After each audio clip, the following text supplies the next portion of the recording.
I started weight training through the sport of basketball in high school and college. I actually waited till college to start working. I was just way too skinny to play at a collegiate level. So, and of course I had coaches and everybody around me, you got to bulk up, you got to bulk up. And I just hated it. Hated the school weight room. I saw no attraction to it whatsoever. But it wasn't until I went to a traditional gym and was around bodybuilders and around what we would call meatheads that I kind of fell in love with the process of it. So that happened pretty quickly, and the last 30 years is history.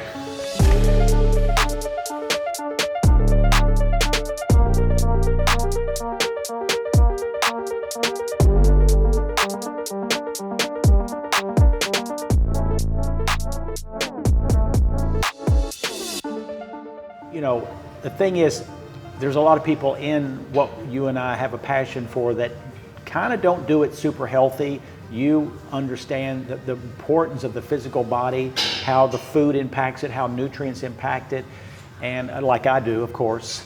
And you are so consistent with how you get results. And I know that people come from far and wide for you and your wife's expertise. And I love having a team, and I talk about creating a team approach in all areas of life, nutrition and health and fitness. But for your fitness, somebody who, I think we always need to look for the best of the best that we can in that, because you know, a lot of people don't give good advice, and you've learned the hard way how to do it properly. And you don't have to be as big as you if you want to be into this. You can be just fit. I think a lot of people today just having super fitness is their goal. They don't have to be huge like you. And so you see all kinds, don't you, in this gym? Oh yeah, absolutely. And I tell everybody, it's when they come to me, I tell them I'm just the mechanic to help you tune up your car. You got to drive it though, and you can drive however you want to drive. You know, if you like short distance, long distance, whatever the case is. So you know, everything from an athletic setting where they're playing traditional sports, or even something like CrossFit, or what I do with bodybuilding, which is mostly all aesthetics based. So I try to take on, you know, the best approach to individualize whatever that person's goal is. But it's not my job to make the goal for the person. And there's many, many ways to enjoy a fitness lifestyle. But I think part of the reason our longevity has sustained is back to that fundamental reason that I joined the gym and got hooked was I love being in the gym and I enjoy it, and it reduces stress, and it just checks a lot of boxes in life, and you know, just in love with the process. I would never do anything, I would hope, that would disrupt that feeling. And I think there's just a lot of people that probably in all walks of fitness that don't start with a fitness lifestyle and they want to do a bodybuilding show, or they love the idea of doing a triathlon or a marathon, and they do these really short-term endeavors. And when it's short term, when you're mentally invested into the short term, I think that's when you're most tempted to take the shortcut, and you're more susceptible to just absolute burnout. And so I really hate it when I see someone that's going to compete in bodybuilding or any of those other things, and it's kind of a one and done, because, and to each their own, but my response to that is, well, all that was for what? Like, if you're going to dedicate so much time to do one thing, I really don't understand not continuing to pursue it and continuing to reap some benefit from it. I love that, because almost any sport can profit by having a program in the gym. And then thirdly, I know you and I are both big fans of Dr. Peter Attia. Yes. Peter Attia has done something that I've seen no other physician actually has done. He's put together the homework of research of what cognitive and longevity benefits is there in weight training. And you know this, 15 years ago, there wasn't a whole lot that was talked about with medical research. And actually, a lot of it was negative. You could have injuries, you could do this, you could hurt your back. Hey, it's all shifted, as we know. Dr. Peter Attia talks about going from medicine 2.0 to medicine 3.0. Weight training is one of the keys to longevity. Now, even if you don't live longer, it's about being resilient, strong, holding the grandkids, turning 60, 70, and 80, and being able to perform. You cannot do that by running a track. And I think you would agree. You have to be in the gym. I tell Marianne at the store, she's probably 10 years older than me. you got to be weight training, Marianne. You got to be weight training all the time. And not a lot of old people don't really know how to get into that. What would you recommend for somebody who's never been in the gym, maybe middle age or older? How should they start? I think a good baseline is what's challenging for you. Standing up and down from one of these benches could be that thing for those persons. So when you say weight training or you say going to the gym, sometimes you can boil that down to something they can at least start with in their own home and do the simplest of tasks. That's what I try to really focus on, is teach people how to challenge muscles. Challenge muscles. Not necessarily just movements. There's people that standing up and down off of one of these benches is too much. That puts them in a compromised position. That puts them at risk.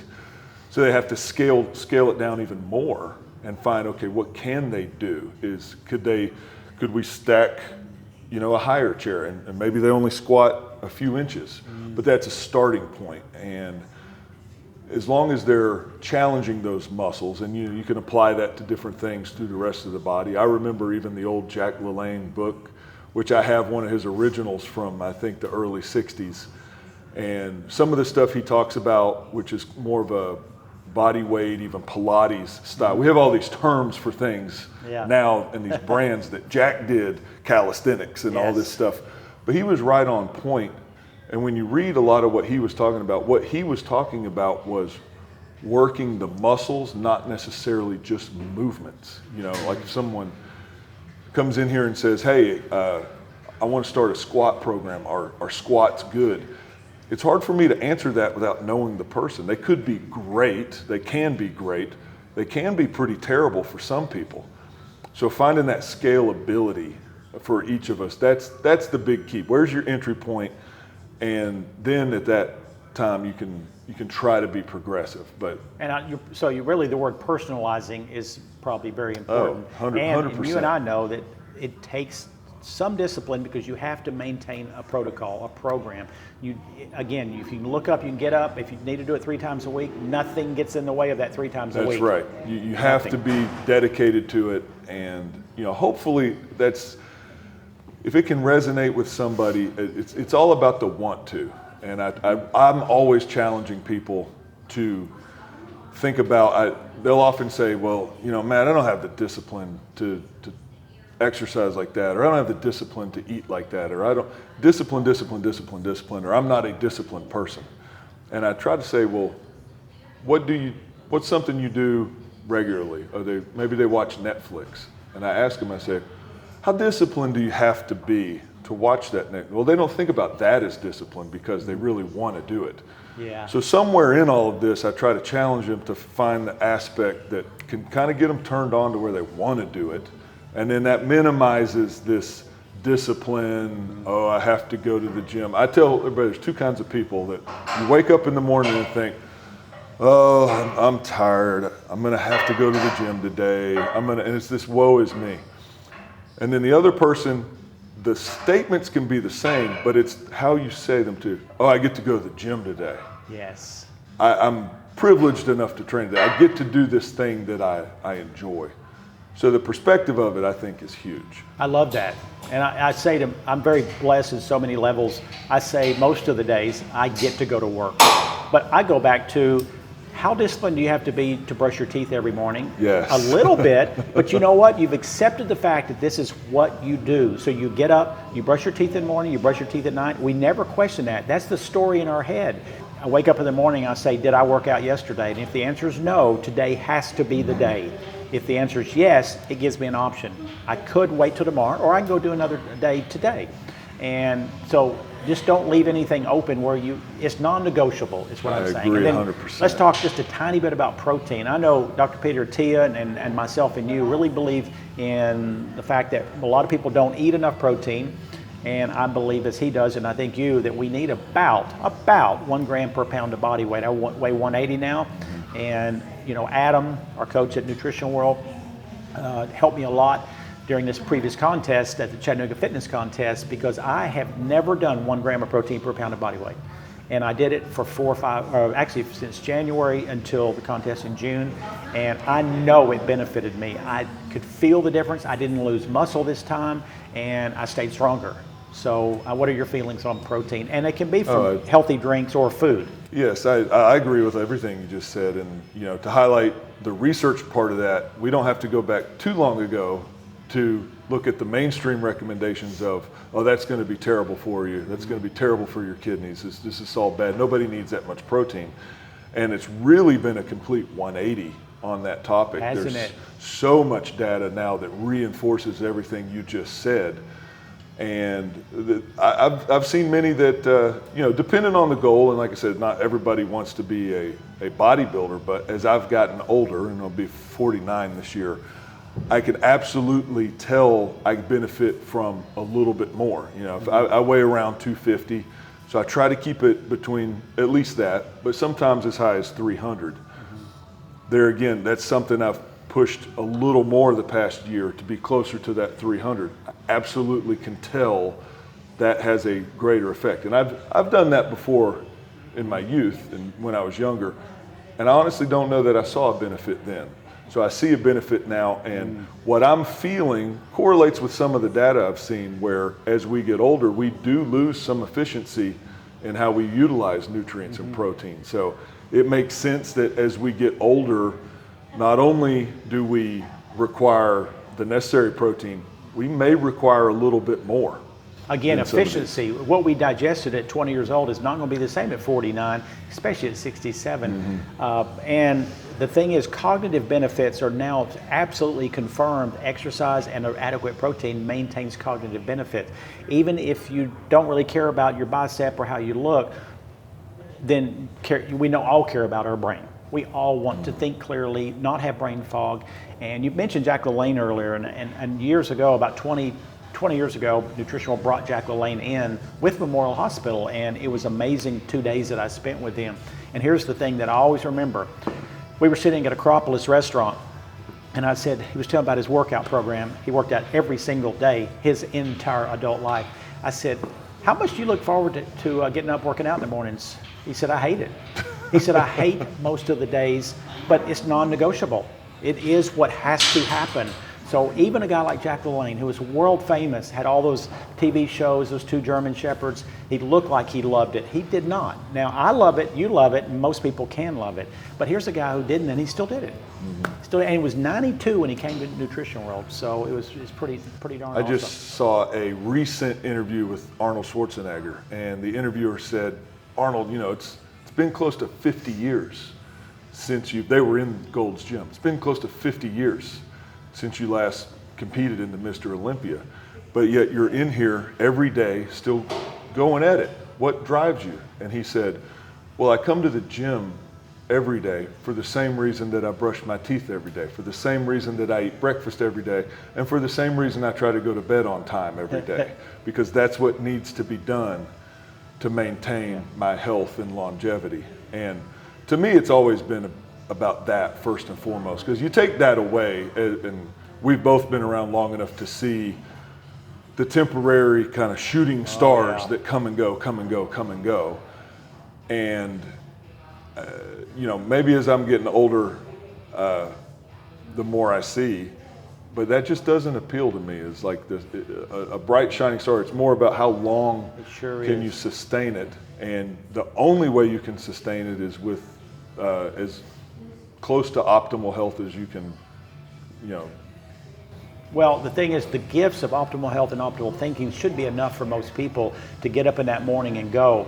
It is hard sometimes I just want to look a little better, sometimes not the best motivation, but whatever it takes, and it has to be regularly installed into your daily program.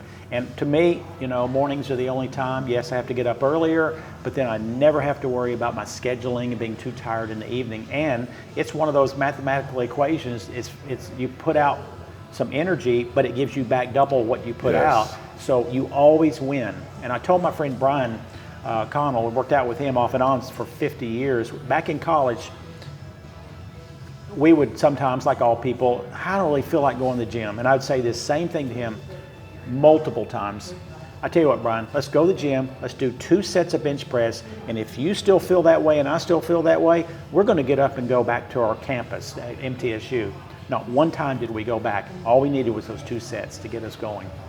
I love that. That's great. Because I often think the same thing. Once you start and once you put that first toe in, you're very quickly reminded of all of the good reasons why you're there and why you're doing it. And there is I believe that we use the word addiction in mostly negative connotation, but I do think there is some good avenues to addiction, and that feeling of well-being and that feeling, which is probably what most addicts is chasing, is a feeling of well-being. You can absolutely get that from exercise. And also, and I know you'll know these stories too. I've lost count of the amount of people who either had a fall accident, a car accident, or was deathly sick, who survived that would not have survived if they had not been fit muscularly. It protects the skeletal system. Even in car wrecks, it gives you that cushion. And people who are unfit can break, and we tend to bend more. There's nothing negative about it to me at all, except you have to pay a price with your time slot. But the benefit's 10 times greater. Now, for a person, whether they be young, middle-aged, especially middle-aged and older, never been to a gym, never been to the big gyms, the little gyms, your great little gym, train station, how could they do this? If they walk in a gym unexperienced, what do they need to do? My best advice would be absolutely keep it simple. When you started, and even when I started, we didn't have YouTube. We didn't even have the internet really, but we had books. And that was you had books and you had other people in the gym. Yes. I would encourage people to take advantage of the tools that are out there now with the internet and YouTube. You can learn everything you need to learn on YouTube from really, really expertise people, and then take that knowledge into the gym with you on the first day. But beyond that, I would say pick some really simple stuff, even if you're doing that, and get good at the basics. You go into any gym and you see the big gyms, it seems like thousands of pieces of equipment. And I'll tell everybody the truth about it. That's 1,000 different ways to do only 4 or 5 of the same things. You're gonna do some kind of squat, some type of a press, some type of a pull. There's 4 to 8 versions of movement patterns. And then you have a whole lot of variation on those same patterns. And that's the main thing I help people with, is sort through all that and eventually find the best one for them. But I would get back to what I said earlier and say, focus on training muscles. Like, what's a good chest exercise? I would tell that person going to the gym and exploring, I would say the one that you just really feel your chest working. You feel that pump, you feel that burn. That's a great chest exercise for you. And maybe it is for the next person, or maybe it's not. That doesn't really matter. As you know, everybody in the world thinks they need to do bench press if they're a man. I honestly haven't seen it be the most effective chest developer of a lot of the stuff we have now. So I would say, don't feel beholden to do what everybody else does, but you can always take notes and cues. But to me, that's the base level of starting, is identifying the muscle first and foremost, and then if what you're doing, you're getting that feeling and that work in that particular muscle. I love it. That's the key. And you're so right. We have the access with our little remote control of life, our phone, to tap into the best experts in the entire world. Again, going back to creating the team. The team needs to be the right team now, and there's a lot that we have to wade through to get to the right people on the internet. But you talk to people, you do like maybe they come train with you at the train station in a short time, you teach them the basics. Whatever it takes is whatever you need to do. I know you'd agree with that. Tell people, if they wanted to contact you or be a client, how could that happen? Well, obviously the easiest way in 2024 is probably social media for most people. So I'm Matt Davis, IFBB Pro on Instagram. My wife is Figure Jules. Matt Davis and Julie Davis on Facebook. So that's probably the easiest. Our email is trainstationhixson@yahoo.com. But those are probably those have evolved into the more traditional ways now. Yeah, yes, yeah, it has. And you know, a different atmosphere here than you would if you go to a big corporate gym. This is where I grew up, this kind of gym. This is still the magic place for me. It creates also friendships, bonding with the people you work out with. Oh, yeah. It is not intimidating. I don't really see any gyms that's intimidating. No one is bullying anyone.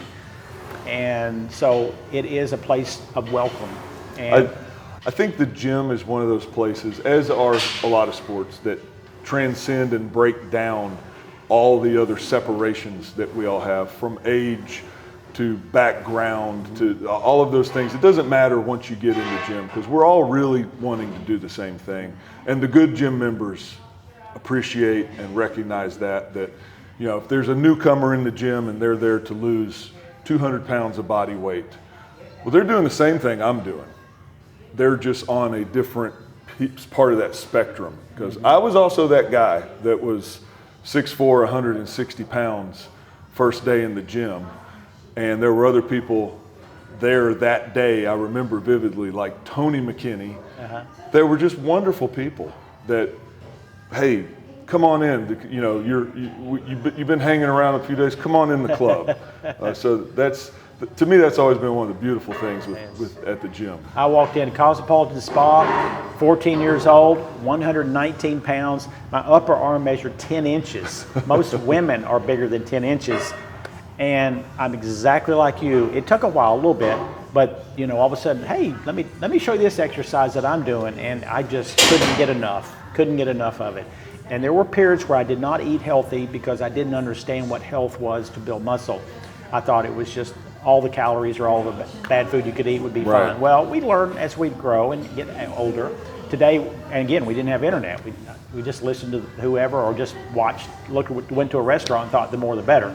Today, we are blessed to have what we have, and blessed to have people like yourself and your wife, Julie, who can be a coach, even if it's short run, learn the basics. And I think you're a hero to this town, and I love that we have a great relationship, and how you work with Nutrition World has been amazing. You've been on my podcast several times with Vital Health Radio, and you work with Adam, you work with everybody. Your goal is the betterment of everybody that you come in contact with. You have no hidden agendas. So thank you very much. Thank you, Ed. I really appreciate the kind words. Yes.